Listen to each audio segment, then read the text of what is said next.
드디어 정말 투자하고 싶은 종목과 타이밍을 찾았어요.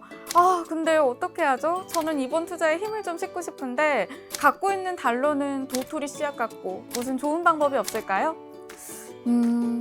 그럼 우리 NH투자증권의 해외 주식 차등 증거금 서비스 이용해보면 어떨까요? 이번 9월 1일에 새로 출시된 이 서비스를 이용하면 지금까지는 계좌 내 현금으로만 매입이 가능했던 해외 주식을 보유 현금의 최대 2배까지 매수할 수 있습니다. 해외 주식 차등 증거금 서비스? 그건 뭔가요? 그거 위험한 거 아닌가요? 저는 처음 듣는데. 생소하신가요? 그럼 제가 지금부터 하나씩 설명해 드릴게요. 이 투자의 기본은 제대로 알고 해야 하는 만큼 주의 깊게 들어주세요. 어렵지는 않습니다. 자, 준비되셨나요? 해외 주식 차등 증거금 서비스란 해외 주식을 살 때 기존에는 현금 100%를 증거금으로 사용했다면 현금 50%만 증거금으로 사용한 후 나머지 50%는 결제일까지 결제하면 되는 서비스입니다. 자, 예를 들어서 제 계좌에 $100가 있습니다. 지금까지는 $100까지만 주식을 살 수가 있었는데요. 더 사고 싶어도 살 수가 없었죠. 그런데 차등 증거금 서비스를 신청하면 최대 $200까지 주식을 살 수 있게 됩니다. 내가 갖고 있지 않던 나머지 $100는 결제일까지 변제하면 되는 거죠. 이 국내 주식을 매매할 때 미수거래라고 들어보셨나요? 해외 주식 차등 증거금 서비스는 국내 주식 미수거래처럼 해외 주식도 미수거래가 가능하게 해주는 서비스입니다. 그럼 모든 국가가 다 서비스 대상일까요? No. 아니에요. 이 차등 증거금 서비스 대상 국가는 미국과 일본, 중국, 홍콩 총 4개 국가고 이 4개 국가 중에서도 NH투자증권에서 정기적으로 우량 종목으로 선정한 종목에 한해서 적용이 가능합니다. 그렇다면 서비스 신청은 어떻게 하면 될까요? 가까운 지점을 방문하셔서 서비스를 신청하시거나 저처럼 NH투자증권 앱을 사용하신다면 앱에서도 신청이 가능합니다. 전체 메뉴에서 트레이딩, 해외 주식을 선택하시고 해외 주식 차등 증거금 서비스 신청을 클릭해주세요. 그럼 먼저 계좌번호 확인하시고 또 유의사항 확인 후 신청 누르면 끝! 와, 정말 간단하네요.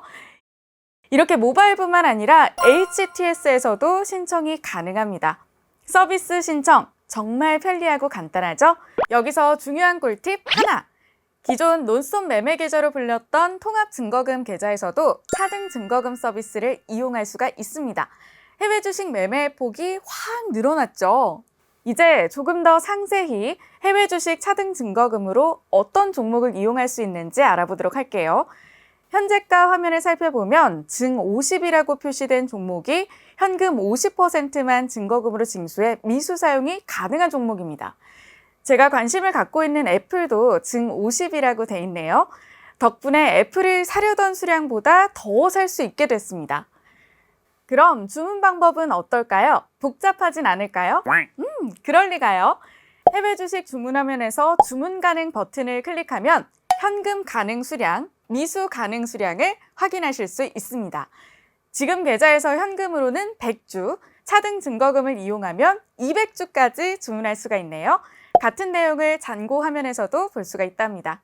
주문이 체결되면 체결 내역에서 주문건별로 증거금률을 확인할 수가 있습니다. 눈으로 바로 직관할 수 있으니 참 좋네요. 주문도 하고 체결도 됐습니다.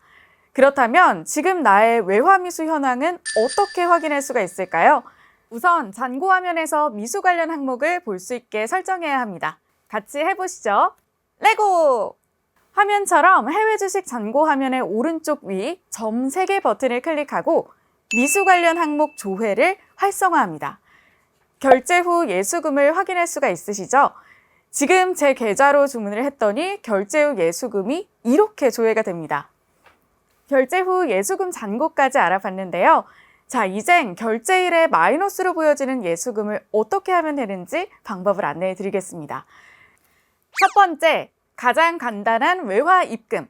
보유하고 있는 외화가 있다면 미수 발생 통화를 이체 입금하는 방법입니다. 외화 이체 입금은 시간 제한이 있으니까요. 사전에 꼭 체크해 주셔야 합니다. 두 번째는 환전 방법. 계좌에 원화 또는 타국가 통화가 있다면 미수 발생 통화로 환전하면 됩니다.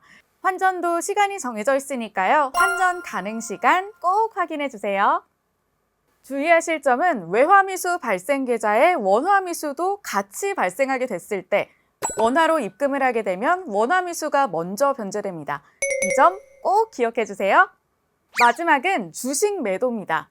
미수로 매수한 종목을 매도하거나 미수를 발생시킨 종목과 동일 국가의 다른 종목을 매도하여 미수를 변제하는 방법입니다. 동일 국가는 아니지만 미수 발생 통화와 동일한 통화의 주식을 매도해도 됩니다. 주식을 매도해 미수를 변제하는 경우엔 매도한 주식이 결제될 때까지 연체료가 발생이 됩니다. 외화미수 연체료에 대해서는 반대 매매를 설명하면서 다시 전해드리도록 할게요. 이렇게 세 가지 방법을 안내 드렸는데요. 그래도 외화미수를 변제하지 않으면 어떻게 될까요? 외화미수 변제를 안 해도 될까요? 아닙니다. 미수가 발생했는데 후속 조치가 없게 되면 미수 발생일 다음 날 자동으로 반대 매매가 실행됩니다. 이 반대 매매가 나가면 결제일까지 시간이 소요되고 결제일까지 일수를 계산해 연체료가 부과가 됩니다. 외화미수 연체료 어디서 들어보지 않으셨나요? 네, 그렇습니다. 이 외화미수 연체료는 미수 발생일과 미수 변제일의 차이에 따라 지불하는 비용으로 발생일과 변제일이 동일하다면 연체료는 발생하지 않습니다. 다만 현지 휴장이나 국내 휴일 등으로 연체 이율, 연 12%의 연체료가 발생할 수 있다는 사실은 중요한 부분이니까요. 꼭 기억해 두셔야 합니다. 이렇게 앱에서도 나의 미수금 내역을 확인하실 수 있으니까요. 사전에 꼭 확인하시는 습관 잊지 말아주세요. 지금까지 해외 주식 차등 증거금에 대해 전반적으로 설명을 드렸는데요. 이제 마지막 반대 매매만 남았으니까요. 조금만 더 힘을 내서 가보겠습니다. 영차! 영차! 자, 앞에서 설명드린 것처럼 외화미수 발생일까지 미수 발생 통화 입금, 타통화 환전, 매도 등의 후속 조치가 없는 경우 미수 발생 이익일에 반대 매매 처리를 하게 되는데요. 이 반대 매매 대상 금액은 미수금 플러스 연체료가 되고 반대 매매 수량은 전일 종가의 80%로 선정이 됩니다. 반대 매매 수량은 반대 매매 대상 금액, 반대 매매 수량 선정 단가로 정해집니다. 그런데 일본과 홍콩 주식은 매수 단위가 종목마다 다른데요. 이 반대 매매 수량 계산으로 57주가 나왔어도 해당 종목 매매 단위가 100주라면 57주가 아닌 100주가 반대 매매 주문으로 나가게 됩니다. 반대 매매는 미수 발생 다음 날 오전 한국 시간 기준 10시 15분경에 대상 종목과 수량을 산정하고 실제 주문은 국가별 시장 개시 1분 후에 실행합니다. 반대 매매 대상 종목과 수량 산정 이후 일부 취소 또는 종목 변경은 불가능하지만 반대 매매 실행 전에 미수금이 전액 변제됐다면 반대 매매가 처리되지 않습니다. 단 미수금 전액 변제인 경우에만 반대 매매 실행 시 제외되고 또 미수금의 일부만 변제하는 경우 산정된 수량 모두 반대 매매로 처리되니까요. 주의하셔야 합니다. 마지막으로 반대 매매로 체결된 수수료는 오프라인 수수료가 작용됩니다. 해외 주식 이벤트 등으로 저렴한 수수료를 적용받고 있으시다면 수수료나 매매 단위 등에 따른 수량 산정에 불리할 수가 있습니다. 외화미수 발생 시 변제 방법을 잘 기억해 두시고 불이익 받지 않도록 현명한 투자 부탁드리겠습니다. 자, 지금까지 해외 주식 차등 증거금에 대해서 알아봤습니다. 이 국내 주식 미수 거래처럼 해외 주식 미술 거래를 하려면 어떻게 하면 될까 고민하셨던 분들, 내가 가진 현금보다 레버리지 투자 효과를 원하는 분들에게 좋은 대안이 될 수 있을 듯 한데요. NH투자증권의 해외 주식 투자 꿀팁은 앞으로도 쭉 고객님들과 함께 하겠습니다. 감사합니다.